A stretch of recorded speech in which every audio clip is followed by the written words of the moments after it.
dia a todos. Vamos dar início, então, à nossa manhã de trabalhos e de estudos, né? Estamos hoje, novamente, ontem já foi um dia especial, que eu tive notícias, mas hoje nós estamos, assim, privilegiados. Eu aqui, como boa aluna, já sei que vou sair daqui recheada de informações e com a cabeça borbulhando.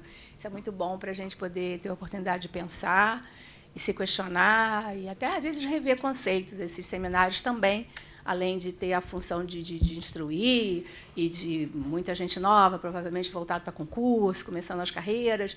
Então, tem um nível de informação também. Mas eu acho que a gente tem que ter um olhar também crítico e ver que é a oportunidade da gente cutucar as nossas mentes, os nossos pensamentos e buscar ousar no pensamento. Obviamente, sem fugir da necessária informação didática, conceitual, contextualizada para os fins de trabalhos, estudos e concursos que, infelizmente, são exigidos, né?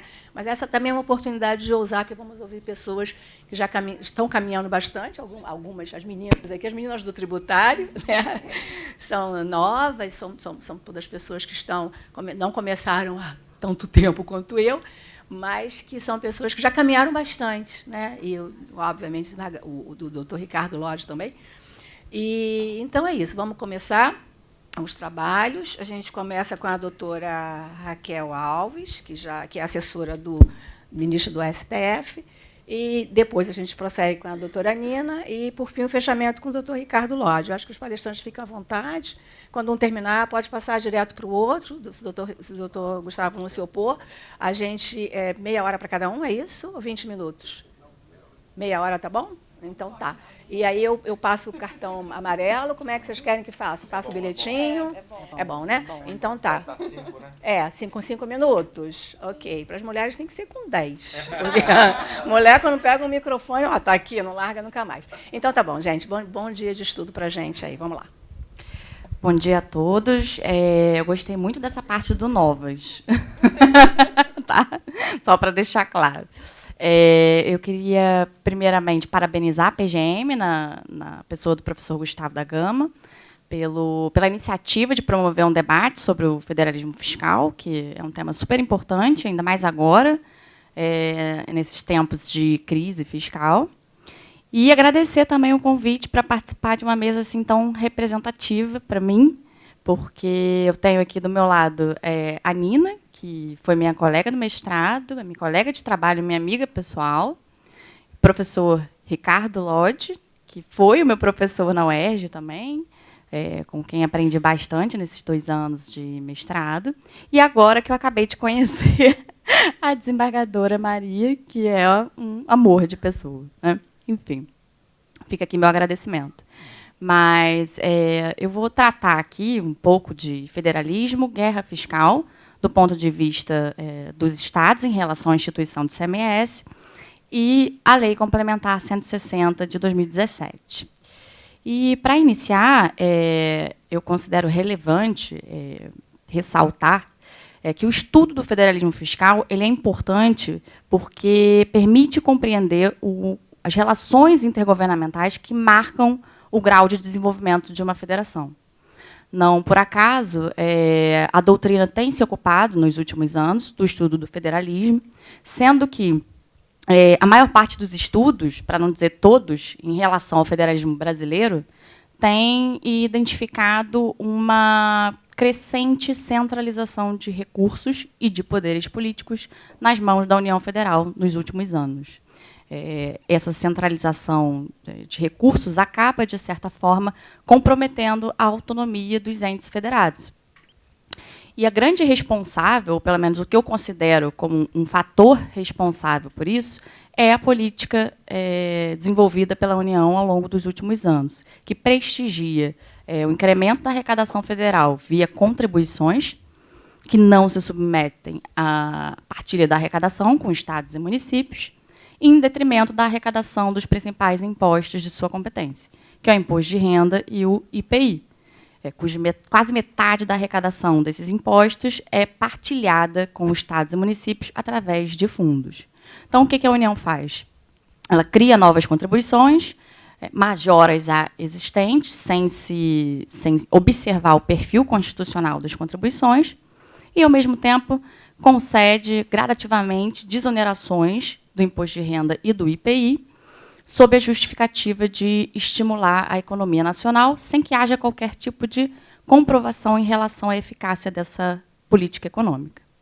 Isso acaba, obviamente, redundando num desequilíbrio ao Pacto Federativo. E, para complementar todo esse cenário, ainda tem a DRU, Desvinculação de Receitas da União, que é um mecanismo que foi instituído pela Emenda Revisional número 1, de 94, sob a nomenclatura de Fundo Social de Emergência, depois passou a ser chamado de Fundo de Estabilização Fiscal, até chegar na configuração atual, que foi dada pela Emenda Constitucional 93 de 2016. Esse mecanismo deveria ser provisório, mas vem sendo prorrogado desde 1994 até hoje. E, de acordo com a Emenda 93, vai viger até 2023. Então, todo esse conjunto de fatores acaba realmente redundando num desequilíbrio do Pacto Federativo. Embora a gente não tenha um conceito fechado para, para as características que devem estar presentes num Estado federal, praticamente um consenso doutrinário de que o Estado federal, a característica essencial dele é a descentralização de poder com a atribuição de autonomia às entidades descentralizadas. É claro que nem todo Estado descentralizado ele é um Estado federal, mas um Estado federal tem que gozar de um mínimo de descentralização com atribuição de autonomia às entidades que o compõem, sobre os 3 prismas: autonomia financeira, política e administrativa. Sendo que eu poderia aqui dizer que a autonomia financeira das 3 é a mais importante, porque ela atua como um pressuposto para o exercício das demais. Não adianta eu conferir autonomia administrativa e política para um ente federado sem lhe conferir os recursos financeiros adequados para o custeio das suas atividades. Do contrário, eu teria uma autonomia meramente formal. Então, esse aspecto financeiro, ou o modo pelo qual os entes federados se relacionam do ponto de vista financeiro, que pode ser definido como federalismo fiscal. Só que eu acho interessante ressaltar que o federalismo fiscal ele vai além disso. Para que haja uma descentralização de fato, é necessário que haja repartição de competências e encargos administrativos para cada ente, e que para cada uma dessas atribuições administrativas haja uma fonte de custeio correspondente. Então, o federalismo fiscal ele vai se ocupar também da relação de compatibilidade entre os encargos administrativos e as competências atribuídas e as fontes de custeio que irão financiar essas atividades conferidas aos entes. Eu posso, então, resumir isso tudo aqui dizendo que a essência do federalismo fiscal está justamente na atribuição de competências e na discriminação de rendas. E aí, do ponto de vista da discriminação de rendas, é possível atribuir autonomia financeira aos entes federados de 2 formas. Primeiro, pela atribuição de competências tributárias próprias ou pela atribuição de parcela da arrecadação de um ente para outros entes integrantes da federação. São as transferências intergovernamentais. Há modelos que adotam um sistema misto, como é o caso do Brasil, em que há atribuição de competência tributária para todas as unidades federadas e, ao mesmo tempo, dispõe de um amplo e complexo sistema de participação de um ente na arrecadação de outro. Mas existem estados federais em que grande parte da competência tributária é exercida pela União Federal, de modo que a autonomia financeira é garantida aos entes subnacionais através de transferências intergovernamentais do governo central. Você poderia falar, num primeiro momento, que essa concentração de receitas na mão do ente central acabaria redundando em uma perda de autonomia dos entes federados, de modo que esse Estado se assemelharia muito mais a um Estado unitário do que propriamente a um Estado federal. Só que quando a gente olha para o modelo alemão, por exemplo, que é tido como um modelo federativo de sucesso, essa premissa não se confirma.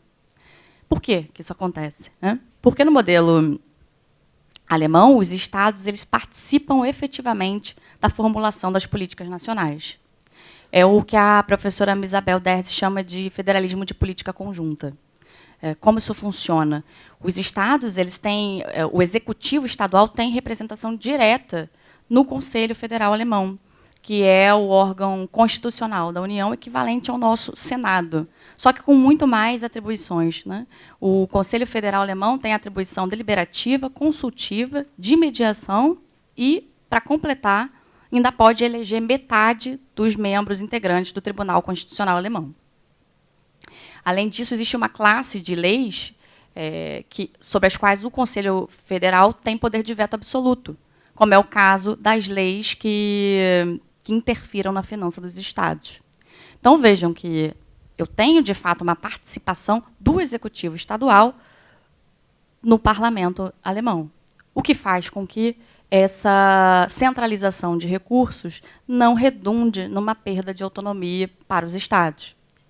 E aí eu estou falando isso porque eu gosto de frisar que o federalismo fiscal ele não se esgota, ele é um estudo complexo, né, que vai muito além dessa análise do aspecto financeiro da federação, vai muito além dessa relação de compatibilidade entre encargos administrativos e fontes de custeio, mas depende fundamentalmente do sistema político em que ele está inserido. Eu acho que não é possível e nem desejável estudar o federalismo fiscal dissociado do contexto político do Estado federal.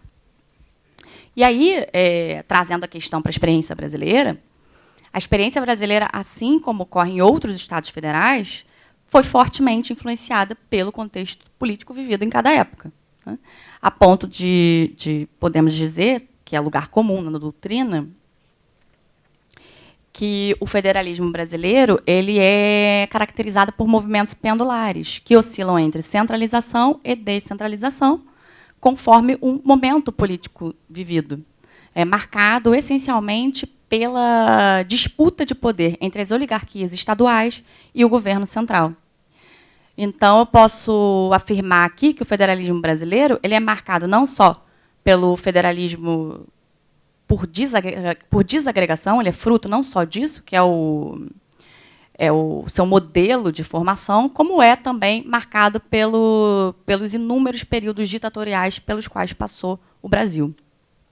Então, se logo após a proclamação da República eu tenho um período que é considerado como descentralizado, em que eu tinha uma forte influência das oligarquias estaduais na política nacional, período que foi, inclusive, conhecido como política do café com leite, porque eram justamente São Paulo e Minas Gerais os maiores produtores de café e de leite da época, cujos representantes se revezavam no poder. Mas isso vai mudar logo em seguida, a partir da Revolução de 30, que é o que eu tenho? Um retorno à centralização por conta do advento de um regime não democrático, que foi a Era Vargas. Isso vai até 1946, que é quando eu tenho, então, retorno à democratização, com a Constituição de 1946, os trabalhos que a antecederam ficaram, inclusive, conhecidos como Revolução Municipalista de 46, porque foi uma Constituição que deu amplo destaque para a figura dos municípios em relação à partilha na arrecadação de tributos, mas não vai durar tanto assim, porque em 1964 a gente tem novamente um governo ditatorial, uma ditadura militar. Então o Brasil retorna a um período de centralização de poderes políticos e também de recursos. A Constituição de 67, ela, embora tenha instituído um amplo e complexo sistema de transferências intergovernamentais, ela deixou todos os recursos concentrados na mão do governo central.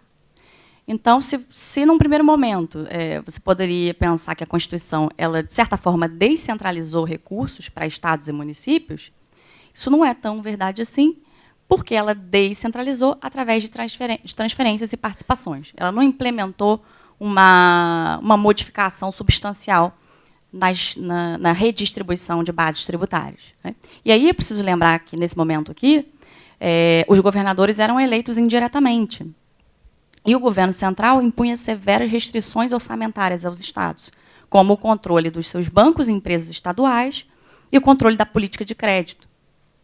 Só que isso vai começar a mudar em 1982, que é quando eu gosto de dizer que o germe do contexto atual do federalismo brasileiro começa a ser plantado. O que você tem em 1982? A retomada das eleições diretas para governador. Então, à medida que os governadores vão começando a negociar com o governo militar, essas restrições orçamentárias vão sendo derrubadas. Então, o Estado retoma o controle dos bancos estaduais e das empresas, retoma a política de crédito, podendo contrair empréstimos com seus bancos e até mesmo com empresas estaduais, e aí há condições muito mais vantajosas do que teriam no mercado. Era muito comum, nessa época, inclusive, os adiantamentos de ICMS. Então, as empresas estaduais adiantavam o ICMS com base na arrecadação do período para os estados. E isso culminou, todo esse cenário culminou com a proclamação da Constituição de 1988, que consolidou essa tendência democrática da época. E, a partir de então, os estados não só recuperam as receitas extrafiscais, como têm as bases tributárias aumentadas, porque o antigo ICM passa a ser composto pelo S, né, dos serviços de transporte interestadual, intermunicipal e de telecomunicação. Esse quadro acabou redundando num descontrole agudo da inflação que afetava a estabilidade da economia nacional. Os estados podendo contrair dívidas com seus bancos, emitir títulos do mercado, a condições muito melhores do que teria com instituições privadas, acabaram aumentando extraordinariamente a sua dívida.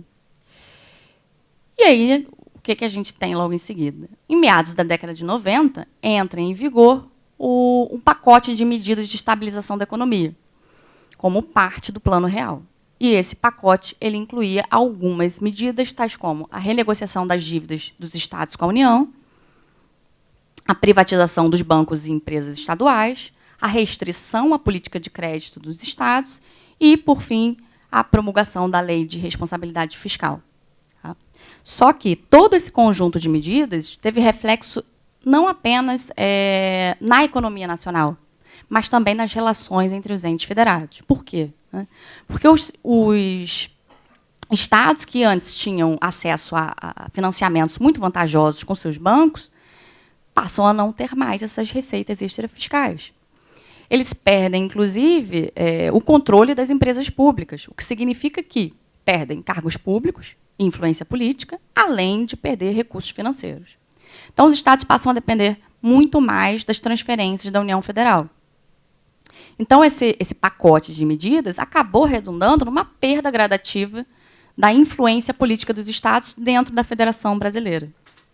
Só que isso não veio sozinho. Essa perda do papel político dos estados dentro da federação veio acompanhada também dessa recentralização de receitas pela União Federal, que eu comentei aqui no início, através do incremento da arrecadação federal via tributos não partilháveis, diminuição da arrecadação dos tributos que são partilhados e, finalmente, desvinculação de receitas da União, que acaba servindo de estímulo à instituição de contribuições cuja destinação é vinculada, porque, mais para frente, essa arrecadação vai ser mesmo desvinculada. Né? Então, num cenário como esse, obviamente que eu tenho efeitos danosos em relação ao Pacto Federativo. Não só porque os estados perdem o seu papel político, mas porque passam a depender essencialmente das transferências intergovernamentais da União. E aí não só estados, como também municípios, principalmente municípios. Né?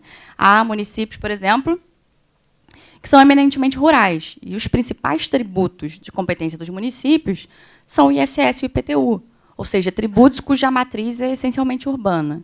Então, esses municípios têm uma arrecadação que é insuficiente para fazer face aos seus gastos.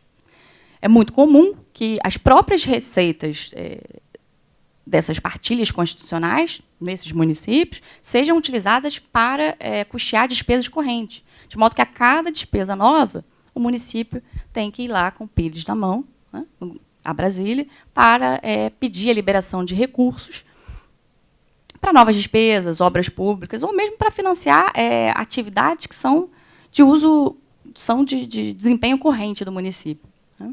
E isso, obviamente, é feito não atendendo a critérios técnicos e objetivos, mas sim a barganhas políticas, de forma que o governo federal acaba, dessa forma, implementando a sua política através dos municípios. Fora essa questão, existe uma outra consequência, que é a que mais interessa aqui para a mesa de hoje, que é o acirramento das disputas federativas por recursos e financiamento, né? Muitas vezes em contrariedade à Constituição Federal, que é a chamada guerra fiscal.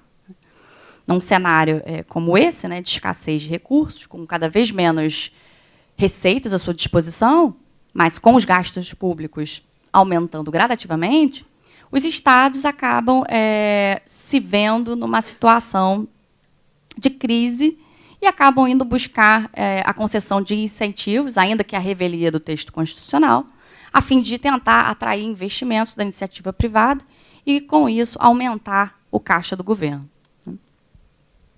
Então, o que acontece aqui? A gente vê que essa perda de receitas extrafiscais, mais a política de austeridade da União, em meados da década de 90, aliada à recentralização de receitas, que vem ocorrendo desde então, tem contribuído para um cenário de crise fiscal nos estados, com os quais eles, obviamente, não conseguem lidar. E aí eu acho importante adicionar a isso também o advento da Lei Candir. A Lei Complementar 87 de 96, ela trouxe uma hipótese de desoneração que não estava prevista no texto original da Constituição.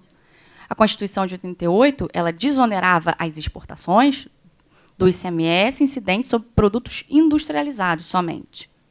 Veio a Lei Complementar 87 de 96 e, no artigo 3º, inciso 2, estendeu essa desoneração para abranger também os produtos semi-elaborados e primários, né, os commodities. E isso prejudicou os estados eminentemente exportadores de bens primários e semi-elaborados, como é o caso de Minas Gerais e do Pará, por exemplo, que são eminentemente exportadores de minério. Tanto que a própria Lei Complementar 87 trouxe um dispositivo determinando que fosse feita a compensação desses prejuízos para os estados exportadores, com base na arrecadação dos anos anteriores. Instituiu a chamada sistemática do seguro-receita, que foi posteriormente alterada pela Lei Complementar 115, de 2002, que passou a prever critérios baseados em negociações políticas. O que deveria ser uma coisa provisória, porque era para viger até 2006. Mas, assim, a despeito da constitucionalidade dessa extensão da desoneração pela lei complementar, o fato é que a emenda constitucional 42 de 2003 constitucionalizou essa ampla desoneração do ICMS nas exportações, de modo que o artigo 155, parágrafo 2º, 10A, passou expressamente a prever a não incidência do ICMS em operações que destinem mercadorias, produtos semi-elaborados, produtos primários, inclusive serviços para o exterior. E, em contrapartida, essa mesma emenda inseriu o artigo 91 da DCT, determinando que a União deveria compensar os estados exportadores com base nos critérios do próprio dispositivo e ainda que deveria haver a edição de uma lei complementar pelo Congresso Nacional que ia estipular as condições e os prazos para que fosse feita essa compensação. Lei essa que nunca foi editada. A emenda de 2003 nós estamos em 2019.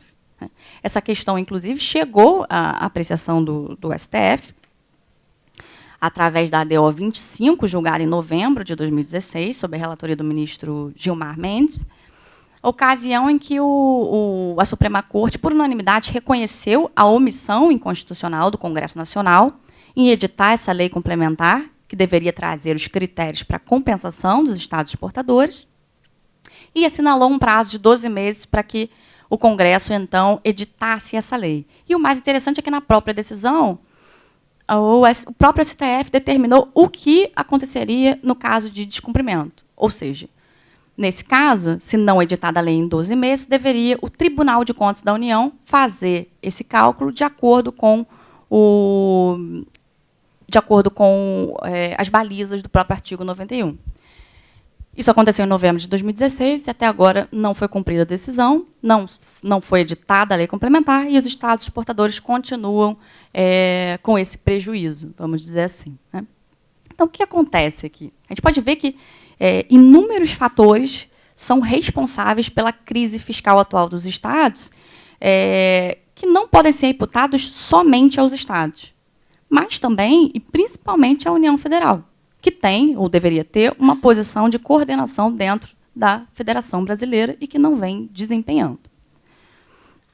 Adicione-se a esse fato a questão da necessidade de um quórum de unanimidade para fins de deliberação e aprovação de incentivos fiscais relativos ao ICMS no âmbito do CONFAS. Esse quórum está previsto pela Lei Complementar 24 de 75, em atendimento ao mandamento constitucional, e não é difícil entender por que não se atinge o quórum. É muito difícil você atingir uma unanimidade em relação à concessão de benefícios entre os estados.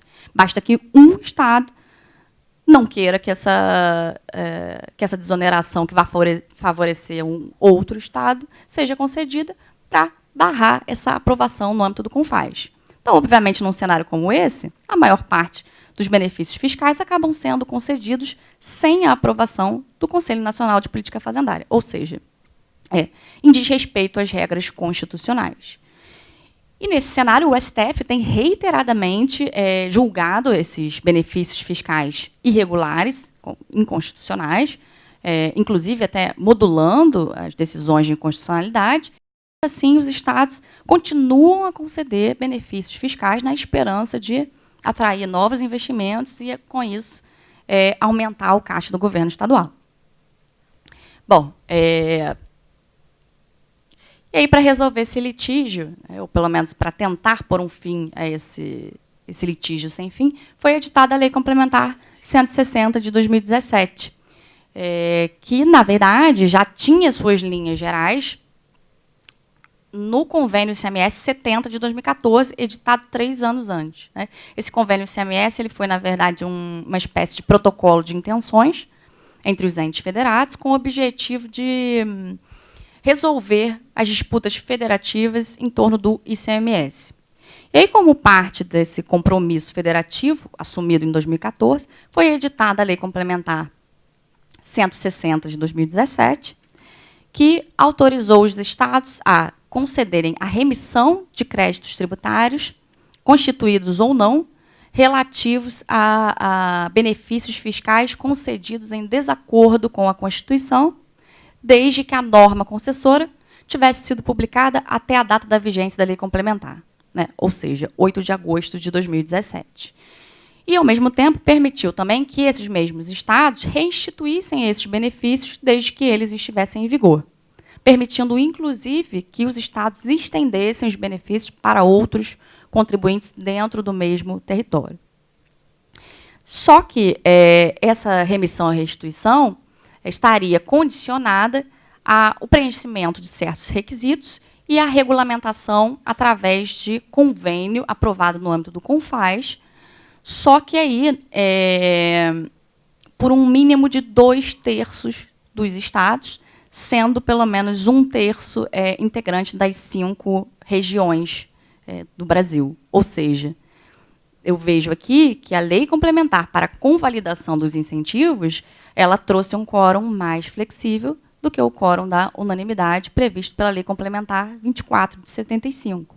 E ela expressamente diz que esse quórum mais flexível ele só se aplica para esses benefícios que vão ser convalidados, ou seja, só para os benefícios fiscais referentes ao passado. Para benefícios futuros, o quórum continua sendo o aplicado, o previsto pela Lei Complementar 24 de 75. Né? E aí vem a primeira crítica, que é a crítica mais comum da doutrina. Se a ideia da Lei Complementar 160 de 2017 era justamente resolver a guerra fiscal, ou pelo menos foi assim que ela se intitulou, por que, então, não alterar o código, o quórum da Lei Complementar 24 de 75, de unanimidade, para 2/3? Né? Por que se limitar à alteração do quórum apenas para a convalidação dos incentivos? Então, a Lei Complementar ela ficou aquém do que ela poderia ter feito. É óbvio que ela é uma iniciativa louvável, porque permite a convalidação do passado, permite a solução da guerra fiscal para o passado, mas para o futuro o problema permanece. Esse é o primeiro ponto de crítica. O convênio foi editado, esse convênio que regulamentou a Lei Complementar 160, é o convênio 190 de 2017, e trouxe os procedimentos administrativos para registro, depósito e publicação dos atos concessivos, que serão reinstituídos posteriormente, ou cujos créditos decorrentes serão convalidados. E, para o caso de restituição, fica claro pela interpretação da Lei Complementar 160, conjugada com o convênio CMS 190, que a reinstituição ela exige legislação estadual a ser editada até 31 de julho de 2019. Ou seja, fica claro que os estados que pretenderem restituir benefícios ou mesmo modificá-los vão ter que editar uma lei específica até 31 de julho do corrente ano. Esses benefícios reinstituídos também vão ter um prazo máximo de duração. A própria lei complementar traz um prazo de fruição de até 15 anos, como é o caso dos benefícios de fomento da agroindústria. E, para os demais casos, genéricos, de até 1 ano. E aí a pergunta que fica é, para a reinstituição, é necessária lei específica? Está claro pela legislação. Agora, e para a remissão dos créditos tributários? Não fica claro pela leitura da lei complementar e nem pela leitura do convênio se é necessária a edição de lei específica ou não. Pela redação da legislação, me parece que basta o registro e o depósito dos atos e posterior publicação. No entanto, os estados têm exigido essa edição de lei específica. Então, os créditos tributários continuam sendo cobrados na ausência de uma lei específica estadual concedendo essa remissão, a despeito da previsão na lei complementar e no convênio. Então, isso é uma questão que ainda pende de decisão. E a terceira questão, que eu acho muito importante, é como ficam os julgamentos acerca da constitucionalidade desses benefícios, tanto no âmbito do Supremo Tribunal Federal, como no âmbito de outros tribunais e até mesmo em sede administrativa. Porque se eu posso reinstituir o benefício até o dia 31 de julho de 2019, e os créditos eles estão convalidados até a data que a lei complementar entrou em vigor, que é até 8 de agosto de 2019, nesse íntere, como é que fica a questão? Será que a remissão alcança também esse período posterior à publicação da Lei Complementar 160, mas anterior à reinstituição do benefício? Me parece que sim, mas isso também não está claro pela legislação. Então, me parece que esses julgamentos deveriam ser suspensos, tanto no âmbito judicial quanto no âmbito administrativo, até que essas questões todas sejam resolvidas. Mas não é o que tem acontecido. Todos os tribunais têm julgado, inclusive o STF, que tem uma série de ações diretas de inconstitucionalidade antigas em lista para julgamento em relação à inconstitucionalidade desses benefícios concedidos de forma irregular. Inclusive, a PGR, nesses casos, tem reiteradamente se manifestado pela necessidade de sobrestamento até o julgamento, pelo menos, da ADI 5902. Por quê? Porque a própria lei complementar está tendo a constitucionalidade questionada no Supremo Tribunal Federal.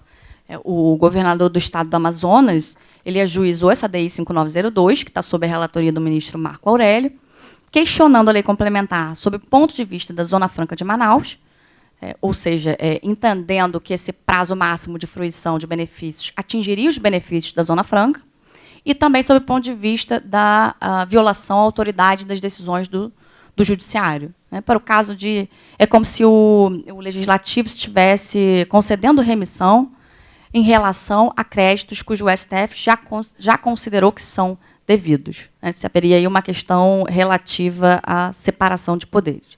Não me parecem argumentos fortes, na minha opinião, mas, a despeito disso, o fato é que essa questão tem que ser resolvida antes de se dar continuidade ao julgamento desses processos todos. Bom, e aí, já me encaminhando aqui para a finalização, pelo que a gente pode ver, a Lei Complementar 160 de 2017, ela foi uma iniciativa louvável do Legislativo e tem um potencial de resolver a guerra fiscal para o passado. Ainda assim, com uma série de controvérsias que têm que ser resolvidas pela doutrina, pela jurisprudência, enfim, tem que ser debatidas melhor. Mas isso não resolve a guerra fiscal para o futuro. Então, eu não posso dizer que a Lei Complementar 160 é uma solução para a guerra fiscal dos Estados. E aí, qual seria, então, a solução?